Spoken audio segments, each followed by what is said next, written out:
J.J. Watt announced on his own that he is signing with the Arizona Cardinals. He's reuniting with DeAndre Hopkins. J.J. Watt's still a hell of a player when healthy, but he's missed some time. What do you think? Does this signing shift the balance of power in the NFC West, in your opinion? Somehow it could, I think. I do think that if Watt can stay healthy, he can be a huge boost to the Cardinals. But my only concern is that can he stay healthy at all?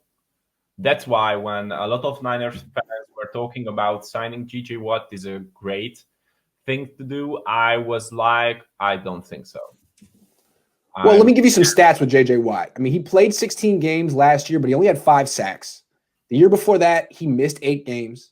The year before that, 2018, he had 16 sacks and played all 16 games. So it's hard to know. He's only had 9 sacks the last 24 games. So maybe he's not exactly what he used to be. Yeah, maybe he's not in his prime anymore, but well, he can be a boost just because of his experience. And we all know that if he is on track, then he is almost unstoppable in the NFL.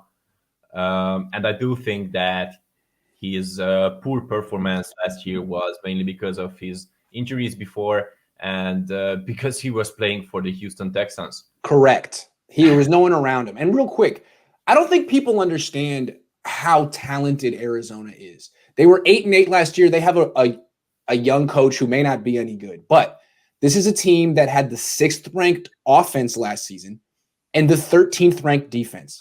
Usually teams with those kind of numbers make the playoffs.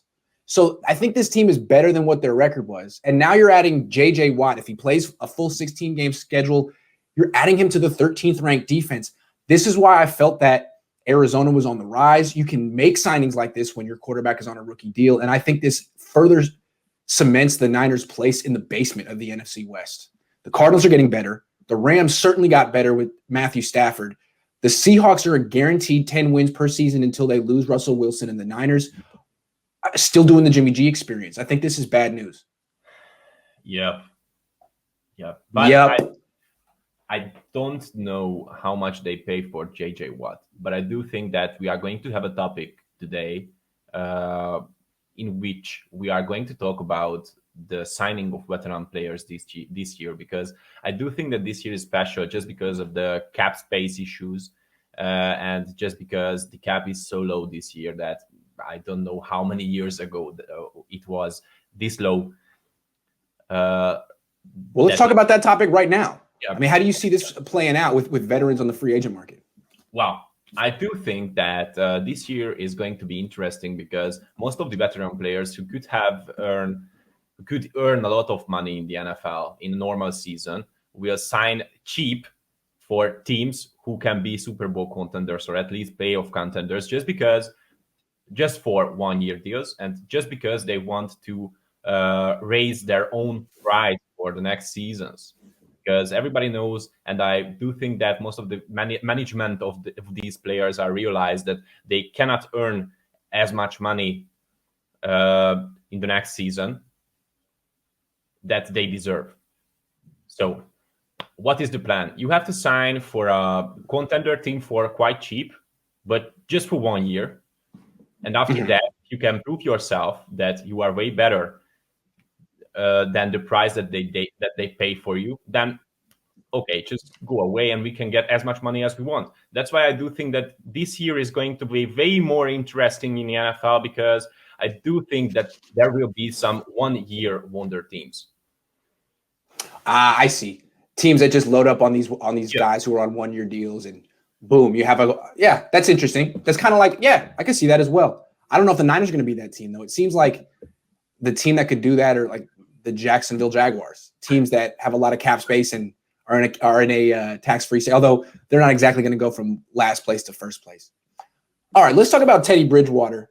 I mean, the thing, last thoughts on J.J. Watt. I mean, I do think you see the Cardinals are getting better. This is a big-time move.